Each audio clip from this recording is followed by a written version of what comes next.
सुप्रभात बच्चों। आज मैं आप लोगों को सूर्यकांत त्रिपाठी निराला जी की भिक्षुक कविता से संबंधित प्रश्नोत्तर करवाऊंगी। पिछली कक्षा में मैंने एक प्रसंग और उससे संबंधित 4 प्रश्न दिए थे। इसके अतिरिक्त 6 और भी प्रश्न दिए थे। आज मैं प्रसंग से संबंधित प्रश्नों के उत्तर आप लोगों को बताऊंगी।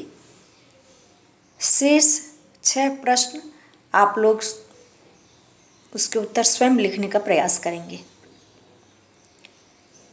चलिए आज मैं बताती हूँ।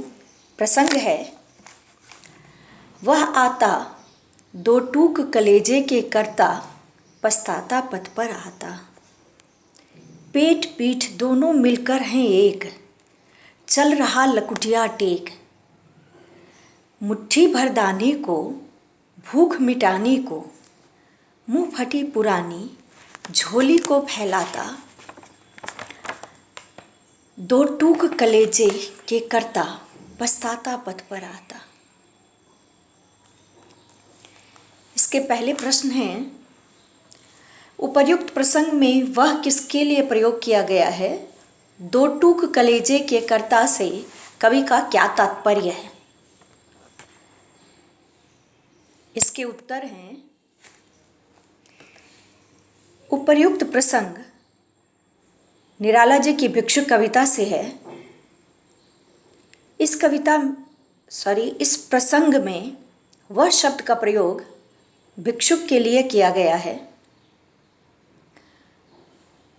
2 टूक कलेजे के करता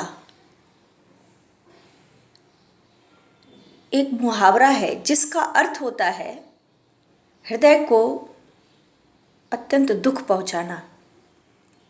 इसके माध्यम से कवि कहते हैं कि भिक्षुक अपने स्वाभिमान को त्याग कर, अर्थात अब कह सकते हैं अपराध बोध से ग्रसित, अपनी दीनता पर दुखी, लोगों द्वारा अपमानित होने के दुख को मन में समेटे भीख मांगता है, क्योंकि भीख मांगना उसकी विवशता है। ये पहले प्रश्न का उत्तर है। अब दूसरे प्रश्न हैं, भिक्षुक लकुटिया टेक कर क्यों चल रहा है? समझाकर लिखें। इसका उत्तर है, भोजन के अभाव में भिक्षुक की दशा दयनीय है। कभी कभी ही उसे मुट्ठी भर अन्न मिल पाता है, जिससे वह अपना और अपने परिवार का आधा अधूरा पेट भर पाता है। भूखा रहते रहते उसके पेट और पीठ एक जैसे प्रतीत होते हैं, अर्थात उनमें फर्क करना कठिन है कि कौन सा पेट का भाग है और कौन सा पीठ का। उनका शरीर भोजन की कमी के कारण इतना कमज़ोर हो गया है कि चलने के लिए उसे लाठी के सहारे की ज़रूरत पड़ती है। वह ठीक से खड़ा भी नहीं हो पाता। इसलिए वह लाठी का सहारा लेकर चल रहा है। उसे टेकते हुए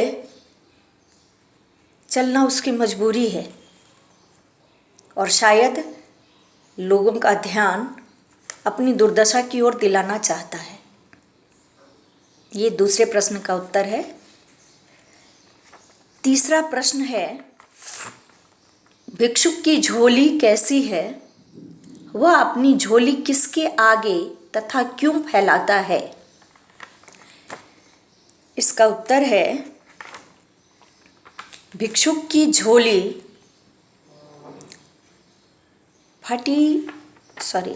पुरानी है। भिक्षुक की झोली पुरानी है, जिसके मुंह फट गए हैं। दयावान जानकर वह लोगों के आगे अपनी झोली फैलाता है, ताकि लोग मुट्ठी भर अन्न उसकी झोली में डाल दे, जिससे वह अपना और अपने परिवार का आधा अधूरा ही सही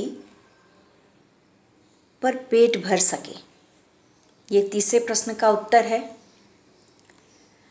चौथा मैंने शब्दार्थ दिया था, जिसमें कुछ शब्द दिए गए थे। पहला शब्द था लकुटिया, जिसका अर्थ होता है लाठी। दूसरा शब्द था पत्तल, जिसका अर्थ होता है पत्ते से बनी थाली। तीसरा है अमृत, जिसका अर्थ होता है सुधा कह सकते हैं, या फिर जीवन देने वाला पेय पदार्थ। तीसरा है सिंचना, जिसका अर्थ होता है सराबोर कर देना। चौथा है दाता, जिसका अर्थ है देने वाला या दानी। चौथा है विधाता, जिसका अर्थ है संसार की रचना करने वाला या भाग्य का निर्माण करने वाला। धन्यवाद।